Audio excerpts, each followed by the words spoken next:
And then the second half of the psalm also shed a lot of light to us. And we see that from verse 10 to verse 12, do work wonders for the dead. Do the departed rise up to praise you, Selah. Is your steadfast love declared in the grave, or your faithfulness in Abaddon? Are your wonders known in the darkness, or your righteousness in the land of forgetfulness? So when I was reading this passage for many, many times, maybe 20 times, I always just read through very quickly because I just thought the psalmist was writing this to kind of have a bargain with the Lord. So he was, I thought he was just trying to tell God, God, spare my life, save my life, so that I can give you praises, I can see your wonder work. If everybody's dead and nobody see your wonders, so what's the point of your doing your wonders? So I thought he was just trying to bargain with God for his life. But this time, when I was preparing for the sermon, and I realized there's something else God is trying to tell us here. Because I noticed that the psalmist maybe was speaking from the perspective of God. That life, what life is for. Life is actually to see the wonders of God. Are you excited when you see God at work? Yes. Are you excited to see the wonders and miracles taking place? Yes. And actually, in the 40 days, we've been praying for miracles and wonders and healings. We are excited and we desire to see wonders. And then I just realized that actually this is not just trying to bargain with God for life. He was just declaring from God's perspective what life is for. What is the meaning of life? So let me summarize 5 points. Number 1 is to see God work wonders. You remember the day when you were saved. I still remember when I was in all darkness, or I was all confused and despair in my life. And I saw the light of the truth in Jesus. And I sensed, and I was overwhelmed by the love of the Father. And all the unforgiveness and bitterness and rebellion and depression were all gone from my life. That's wonders. That's miracles in my life. And then after that, my pastor prayed over me. And he had the word of knowledge, knowing the struggles, the hidden struggle in my heart. And he was able to pray and break that struggle in my heart. And that was a great release. That was a deliverance for me. And then I saw how God led me to be with my wife. We got married, and then God healed her from cancer, and then we were able to have children, and the children are miracles. Amen? And then, I just said about every day, big or small things are the wonders of God, the words of the Lord. And number 2, we live to praise God. So how many of you have the sense of excitement when you praise God? Right? Some of you, okay. And we like for you to come earlier to enjoy our praises more. And really, praising God is so wonderful. I remember a couple of weeks ago, we had this worship conference led by Indonesian church, and just before I knew it, it was almost 2 hours worshiping God, and just everybody was jumping up and down, just back and forth. Because if everybody jump up and down, then the floor may just fall. But anyway, so at that point, at that worship, I just felt like, I was totally free, and I just felt my spirit was all, so smooth and so much freedom. Yeah. So praises. Why do we live? we live to praise God. That's the meaning, that's the purpose of our life.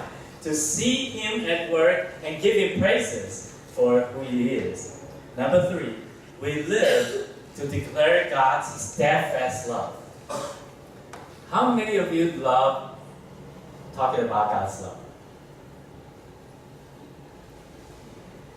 Do you feel excited when you talk about God's love? Yes. So when did you last talk to other people about God's love? Think about it. Just remember, so it's how excited it is, not only to feel it, but also to share with other people. Okay? So that's why the Bible says that we are to know, or we can know how wide and how deep and how great and how high His love is with other saints, with other Christians. You know, if people never fellowship with other brothers and sisters, if they choose not to go to church, they really lose a lot. They have no idea how much they lost. Because according to the Bible, if you fellowship with other saints, you can get to know so much more of God's love. Because if somebody says and talk about God's love, you get encouraged. You see one side of God's love. And another person talk about God's love, and you see the Father's love. Another person, so on and so forth. Then your heart will be just filled with His love. So, why is life worth living? It is because of God's love. That's why David says, your love is better than life. Can we all say this together? Your love is better than life. Your love is better than life. Okay. And then number 4, declare God's faithfulness. So our life is to declare God's faithfulness. He will never change. He's always the same. He's the same yesterday, today, and forever. So we can always count on Him. We can always trust in Him. Number 5, remember God's righteousness. We've been talking about righteousness. And righteousness is that we can believe that all God does is righteous. And whenever you are oppressed, whenever you are being wrong, you know God is the one who is the judge. And He will judge you rightly. He will judge everybody rightly. So don't just be upset when you are being misjudged, but you can remember God's righteousness. So today we see what the psalmist's heart was consuming by. His heart was consuming by a lot of negative things: rejection, loneliness, and fear, and the wrath of God, and among other things. And today I want to ask you, what is your heart burning for? What is consuming your heart? Because your heart will always be consuming for something. If your heart is not consuming for God, your heart could be consuming with problems, troubles, worries, and fear and rejection, etc. Or a lot of times you can find yourself just always consumed about maybe your job, your relationship, your family, money, house, marriage, children, or lust. All these things can consume our hearts.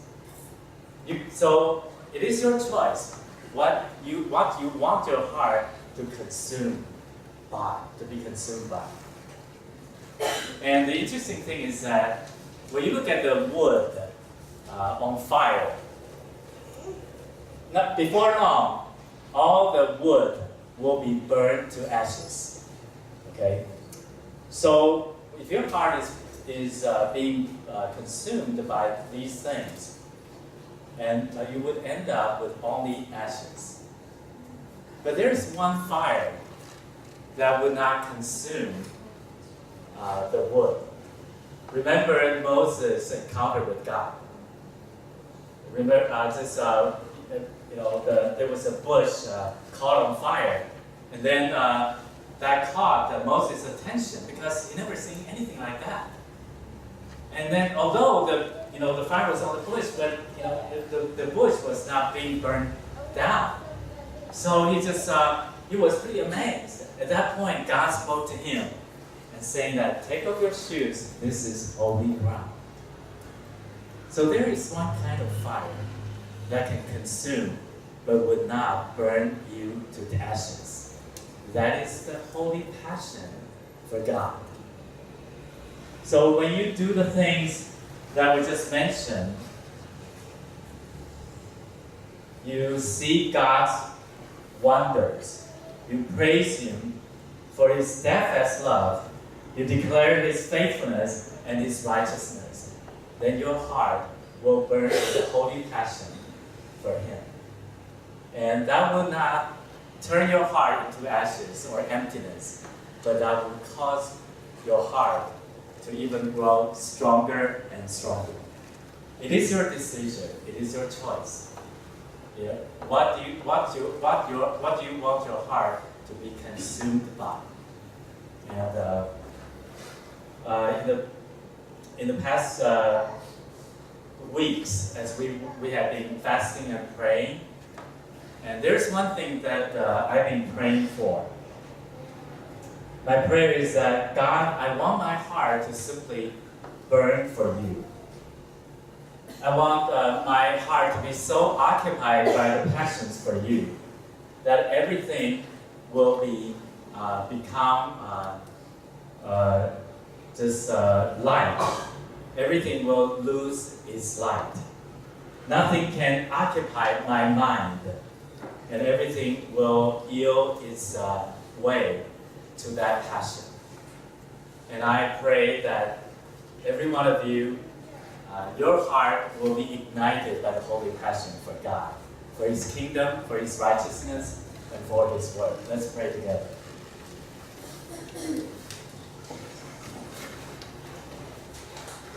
The Bible says that our God is an all-consuming fire.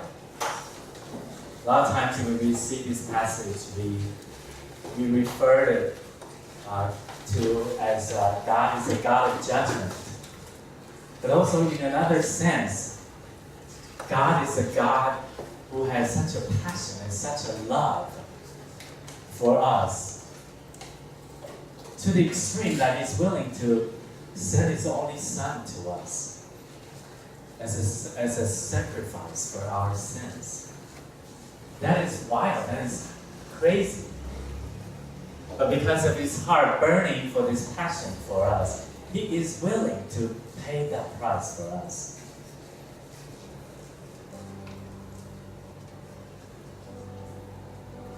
I believe that Jesus said in the book of Revelation that He doesn't want us to be lukewarm. You either be cold or you'll be on fire. So your heart will be burning for something. Your heart will be consumed by something.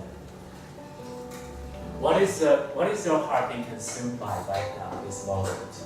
Or in the past week, in the past days? Is it sorrow? Is it rejection, loneliness? Is it fear? Pour out your heart to the Lord. Turn to Him. As you pour out all these things that has been consuming your heart, He can replace these things with the holy passions for His righteousness, for His truth, and Himself. Jesus, we worship You, we honor You, we thank You for Your presence in our midst. Thank You for speaking to our heart. And Father, we just welcome You to move in our hearts and set us free from all the work of the enemy, all the work of the evil one. Set us free from sorrow. Set us free from rejection, loneliness, from fear, from accusation, condemnation, from troubles, in the name of Jesus. We cast all of our burdens to you. We acknowledge that you will take care of us. Father, lead us to the place of Sabbath. We wait on you. We wait on you. Thank you, Jesus. Thank you for renewing our strength. We praise your name. Glory be to God. Hallelujah.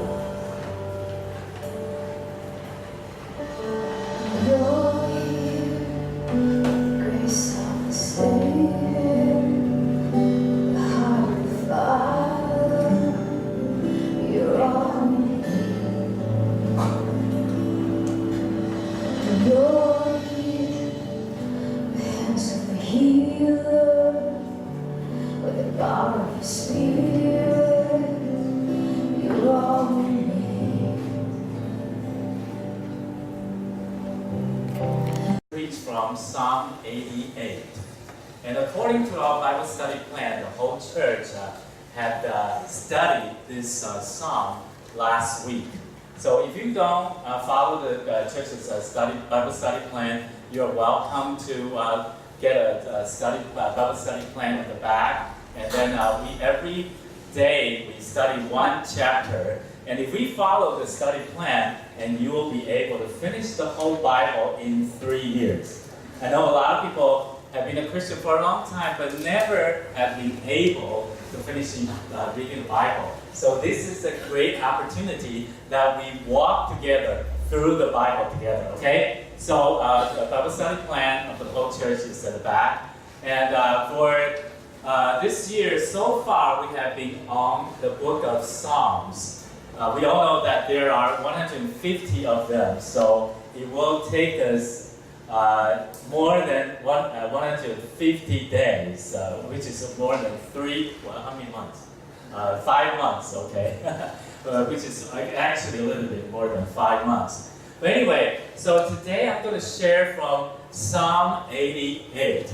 It is a long psalm, so I'm going to read to you instead of we all read together. Because I don't want to bore you or to make you exhausted. But anyway, before I'm going to start reading this psalm to you, I want you to pay attention to this psalm because this psalm is pretty unique in all the psalms. There's one thing that this psalm stands out, and I will ask you once I finish reading the psalm, what did you read? That this psalm is unique, okay? All right, let me read to you. O Lord God of my salvation, I cry out day and night before you. Let my prayer come before you. Incline your ear to my cry, for my soul is full of troubles, and my life draws near to Sheol, which means where the dead people are. I am counted among those who go down to the pit. I'm a man who has no strength, like one set loose among the dead, like the slain that lie in the grave, like those whom you remember no more, for they are cut off from your hand. You have put me in the depths of the pit, in the regions dark and deep. Your wrath lies heavy upon me, and you overwhelm me with all your waves. Selah. Pause and think about it. You have caused my companions to shun me.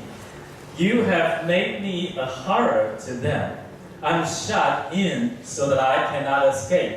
My eye grows dim through sorrow. Every day I call upon you, Lord. I spread out my hands to you. Do you work wonders for the dead? Do the departed rise up to praise you, Selah? Is your steadfast love declared in the grave, or your faithfulness in Abaddon? Are your wonders known in the darkness, or your righteousness in the land of forgetfulness? But I, O Lord, cry to you in the morning. My prayer comes before you, O Lord. Why do you cast my soul away? Why do you hide your face from me? Afflicted and close to death from my youth up, I suffer your terrors. I am helpless. Your wrath has swept over me. Your dreadful assaults destroy me. They surround me like a flood all day long. they close in on me together. You have caused my beloved and my friend to shun me. My companions have become darkness. Okay, so can you relate to this song to some extent? Can you relate to some of the sentiment, the strong feelings the psalmist is praying about? So I want to ask you, what did you pick up from this song? What do you see that is unique about this song? You know, does anybody find anything special about this song compared to other songs? It's what? Anybody? Did anybody say anything? Huh? Okay. Did you see any thanksgiving? Any praises? No. Is there any celebration and joy? Any declaration of faith? Is it very light or is it very heavy? Heavy. It is dead heavy.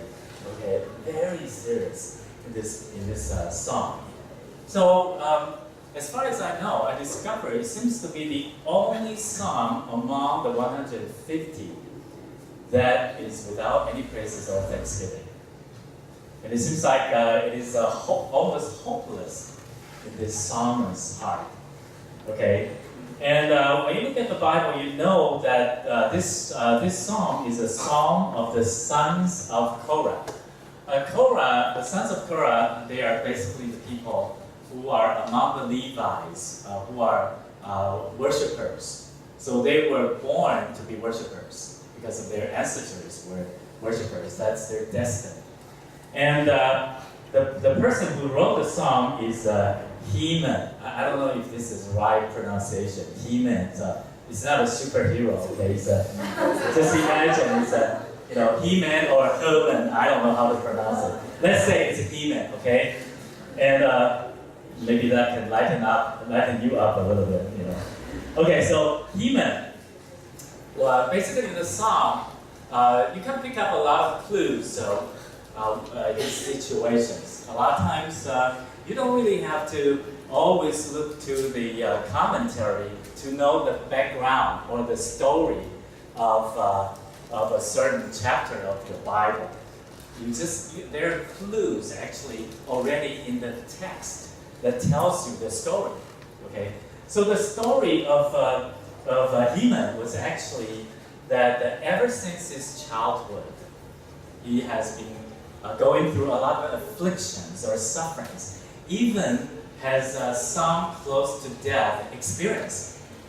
And even at the point when he was writing the prayer, he was crying out to the Lord because he felt like he can lose his life. He was in danger. And then he felt so oppressed. And the problem is that he felt the oppression was actually all from God. He was overwhelmed by God's wrath. For some reasons he felt that way. And so in his desperation, he had been crying out to God day and night. Wow. How many of you pray to God day and night, every day, 24/7? I don't know. Probably a lot of us are not even praying as much as Susan. Okay? And then even, her son, Tyler. And so it is our goal that we can actually, pray to God without ceasing. Yeah. And we see that not only, all these afflictions, but also he felt there's an isolation between him and God, and also other people. Isolation. Okay, so this is kind of the, the story, the background where Heman was. And like I said, this seems to be the only psalm without any praises or thanksgiving. It seems like that there's no hope in this psalm. And so when I was preparing for the sermon, I didn't feel like I was going to preach on this sermon, on this psalm. But the more I look into the psalm, the more I feel like God wants me to preach from this. And then to my surprise, I had some discovery from the psalm with a new light. So I want to share with you from two parts of this psalm. Number one, from the first or the early part of this psalm, what do you find the psalmist was being consumed by? In other words, what is his heart? What is consuming his heart? And I discovered there are 6 things that is consuming his life. Okay, so the first thing can be found in actually verse 3. For my soul is full of troubles. So he explains why he comes to the Lord and prays day and night, because his heart, his soul is full of troubles. Okay, so his life is consumed by troubles. How many of you can relate to that? When your life is consumed with trouble? Yeah, okay, so, we got some honest people, okay? And of course, all of you are honest. You're just shy, some of you. Okay, and then troubles. What are troubles? Problems. And we know that a lot of times our mind are just mostly thinking about our problems over and over and over. And in fact, I read somewhere many years ago that psychologists said that 70% of our mind are on problems. We think about problems and troubles a lot of times. So the psalmist was being consumed by troubles and his problems. That there is no room for praises. There is no room for thanksgiving. There is no room to see the wonders of God's work in his life. And there's no room for joy. There's no room for peace, because he's all consumed by troubles, by his troubles. And a lot of times, maybe you're surrounded by a lot of blessings by God, and God's presence with you. But if you are all consumed by troubles and problems, then you would not be able to perceive anything else. So we see that his life, his heart was consumed by troubles. And then secondly, from verse 5, we can read that like one set loose among the dead, like the slain that lie in the grave, like those whom you remember no more, for they are cut off from your hand. You have caused my companions to shun me. Verse 8, you have caused my companions to shun me. So what did you see in his heart? What I saw from these passages is his sense of rejection. His heart was consumed by the sense of rejection. And how many of you enjoy being rejected by people? How many of you are troubled by rejection? Just me? And a lot of times we can be very troubled by rejection, especially when we talk about peer pressure. What is peer pressure? Basically, fear of rejection. We want people to like us. We don't want people to dislike us. So a lot of times we just have a fear or worry and concerns that people may not like us. Okay? And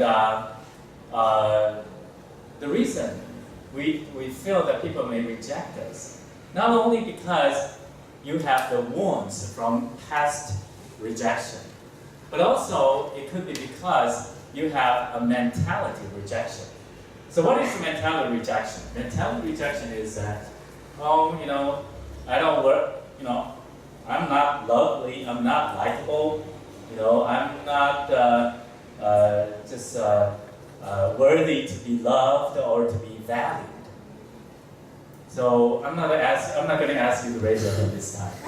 But I think we can all relate to that. Sometimes you may be very confident, I'm so cute, I'm so, handsome,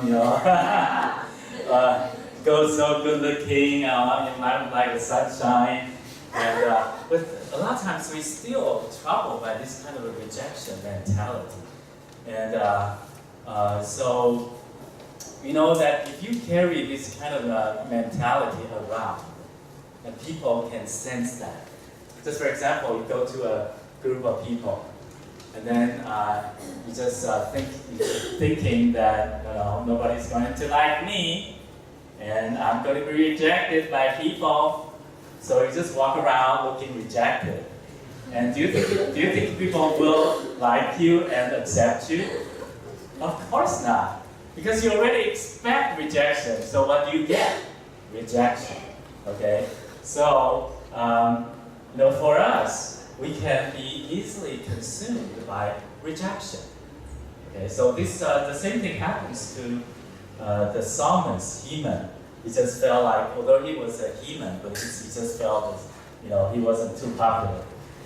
And then number 3, his heart was also consumed by God's wrath. It's very interesting that over and over in this song, he was talking about God's wrath over him.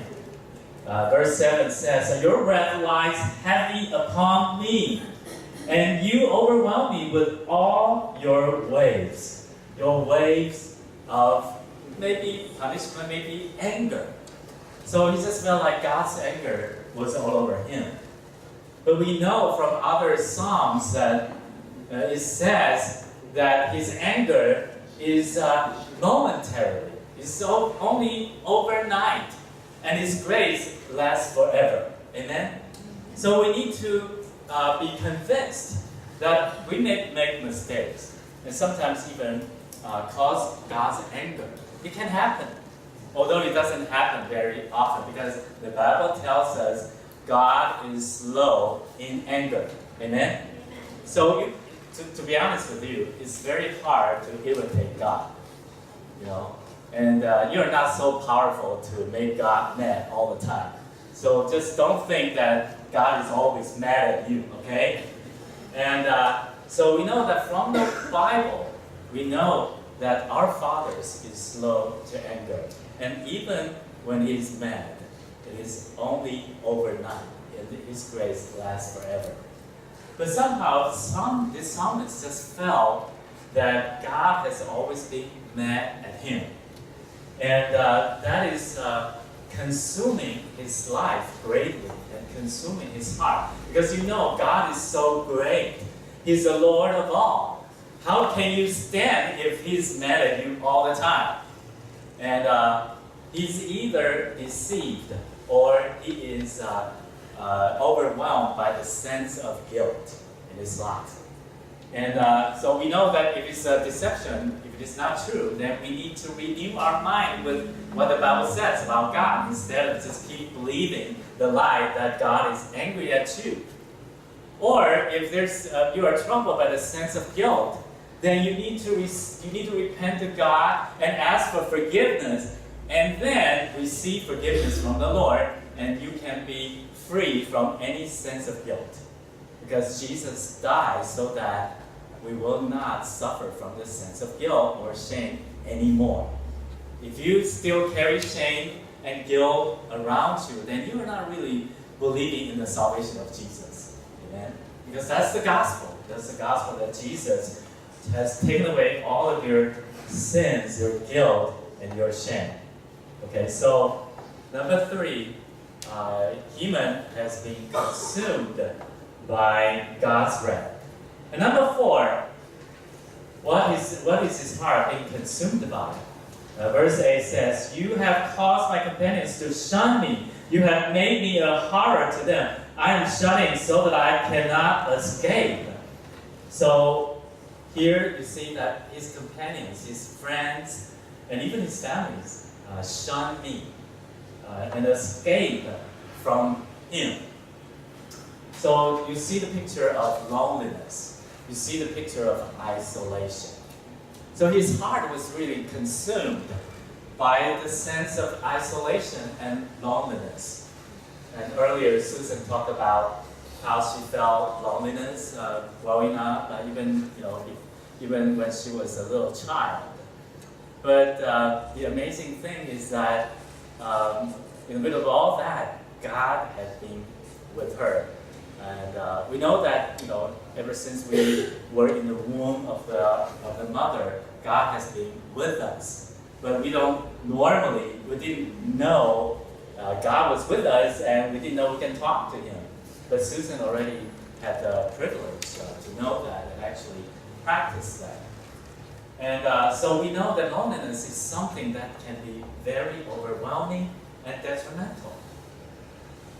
And it doesn't matter how many friends you might have, sometimes we can still be troubled by loneliness. And loneliness can consume our lives.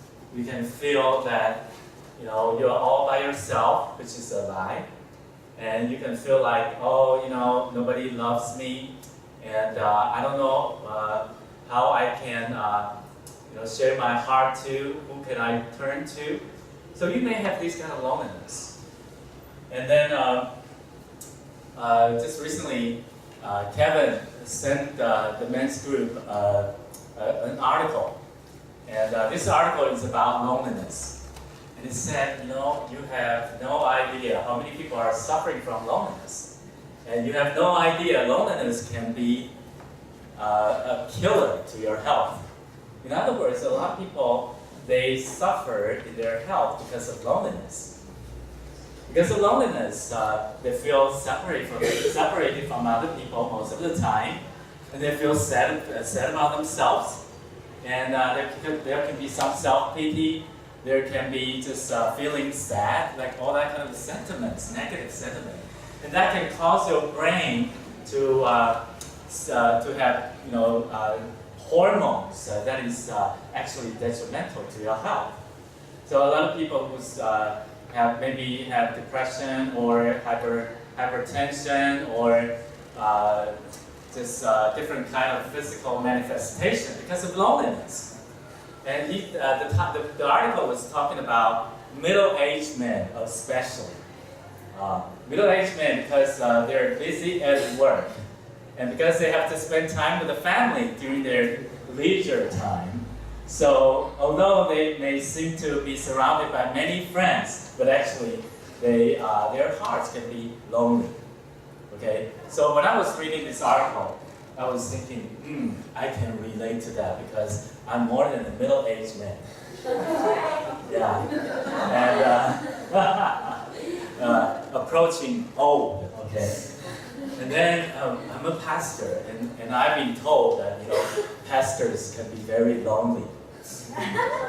Because the other day Philip asked me, do you like to be called a pastor or a brother? And he explained to me, because in India, when they call pastor, so immediately he said, you are another category, okay? You are not our kind. So I cannot be a friend to you. But thank God Philip chose to call me brother because he wants to be a friend to me. So give me my hand. Thank God I'm not lonely, okay? But a lot of times, pastors or ministers or people who are in the leadership can be lonely. You know that? Can you relate to that? Sometimes you are mad at your boss because they can be so mean to you, and so emotional and unreasonable. But if you be in his or her position, you can probably have more empathy to them.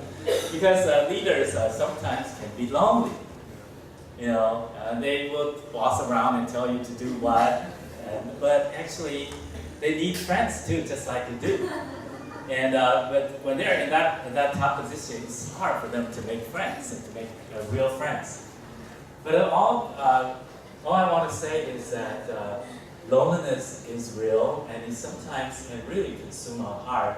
And for some of us, that may be something that's really bothering you, and you want to really, pay attention to this. Okay. So number 5, his life was consumed by sorrow. So verse 9, it says, my eye grows dim through sorrow. Every day I call upon you, O Lord. I spread out my hands to you. So we see that his life is consumed by sorrow. Even to the extent that his eyes grows dim. He's losing his eyesight because of his sorrow. Maybe he cried too much. Maybe he just has been in the dark for too long. So his life has been consumed by sorrow. you know that sorrows can really consume our heart, can really just take away a lot of our energy and cause us to be exhausted. And so this is this number 5 things that has been consuming this psalmist. And number 6, in verse 15, afflicted and close to death from my youth up, I suffer your terror, I'm helpless. Your wrath has swept over me, your dreadful assaults destroyed me. So here, what is the thing that is consuming his heart? That is fear. So we've been talking about fear a lot, because fear is definitely the strongest thing in our emotions that can paralyze us and can overwhelm us. And so the enemy is very good at using fear to paralyze us. So it's important, we need to know what we are dealing with and know how to deal with it. So I really pray that we will not be overwhelmed by fear. I put on my line a sentence, which is, fear cannot overcome me because Jesus has overcome death. Okay?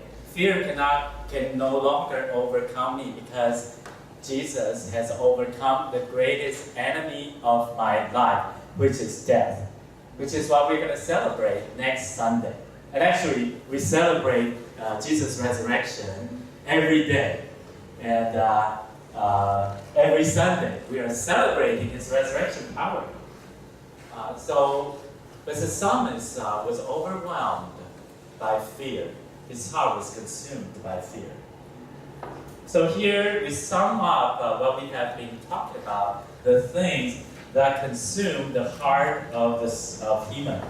So his heart was consumed by troubles, by rejection, by loneliness, by sorrow, by fear, and by God's wrath. I know that some of you maybe can relate to 1 or 2 of them, and even all 6 of them. Okay? That's why he had been really pouring out to the Lord. And one thing I really admire the psalmist is that regardless of all these issues, all the overwhelming sentiments that is consuming his heart, did he give up? How do you know he didn't give up? How do you know that he didn't give up? Because he turned to God. He wrote the song, it was a prayer. Prayer is talking to God. So regardless of all these situations, he did not give up. He chose to turn to God. Okay? So that really says a lot to us. Maybe you can be consumed by something that is overwhelming in your life. But don't give up. Always turn to God. Do you think God answered his prayer? Do you think God answered his prayer? We don't know what happened because nobody talked about Heman in the rest of the Bible. Okay? Maybe from the cartoons later, but not in the Bible. But we know God said it all in the fact that even the Bible had this prayer. God remembers the prayer at your darkest hour. When you are totally overwhelmed, God remembers your prayer. And he remembered this prayer for almost 3,000 years. And it has been read all over the world throughout the history, so people like you and me can relate to that. And we can resonate in our heart knowing that we can turn to God always. It doesn't matter how overwhelmed we are, and he is there to listen to our prayer. So I just want to tell you that for our hearts to be healed, the key is to pour out everything in your heart, just like this psalmist. You may not feel like praising God or give thanksgiving. All you felt was overwhelming and consuming by all these negative things. But it's okay. Just tell God. Just pour your heart to Him. Because turning to Him and pour your heart, everything, that is an act of faith. Without having faith, you could have been given up already, a long time ago. Okay? So God honors even this kind of prayer. And of course, you don't always have to be complaining like this, because in the Bible, in the Psalms, besides this, all of the rest of the Psalms has praises and thanksgiving. So we still want to give God thanksgiving and praises. But what I'm saying here is that through Psalm 88, even when you do not feel like praising God or thanking Him, you can still pour your heart to Him, and He still remembers your prayer. Okay?